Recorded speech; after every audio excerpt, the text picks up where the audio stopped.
ఏం రంగయ్య అయ్యా నీకెన్నిసార్లు చెప్పినట్టు రంగయ్య నా ముందు చేతులు కట్టుకుని నిలబడతారా? సరే అది నీ సంస్కారం, నేను చెప్పినంత మాత్రం వదిలేపోతావా ఏమే? మీ కొడుక అవునయ్యా. నువ్వు దాన్ని నాశనమైనావు అనుకో, వాడిని కూడా దానికి నాశనం చేస్తున్నావు. చదివించోండి. అంత డబ్బులు మాకెక్కడదయ్యా? బుద్ధిందా రంగయ్య నీకో? నేను బతుకున్నాను అనుకున్నావా, సచ్చినా అనుకున్నావా? నేరుగా మా గుమస్తా దగ్గర పోయి నేను చెప్పి ఎంత డబ్బులు కావాలి తీసుకో. అయ్యా వడ్డీ. వడ్డీ ఏం వడ్డా? నేల రాసి చేద్దులే గాని.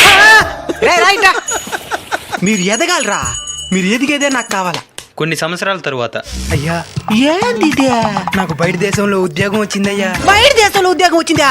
నెలకి 2 లక్షల జీతం. 2 లక్షలా? ఈ అనవసరం చదువుకోమని చెప్పినామా? సరే ఉంటామయ్యా. నీదేదైనా ఒక ఫోటో ఉంటే ఇచ్చేసిపో, గుర్తుకొచ్చినప్పుడు చూసుకుంటాను. ఇందయ్యా. ఇందా చదవడా వేరే ఇంటెలిజెంట్ల పై ఎంతమందికి చేయలేదా? ఎదగాల, ఏదో మితంగా ఎదగాల. మాకంటే గొప్పగా ఏం ఎదిగేదే? సయ్యాడికి చేతబడి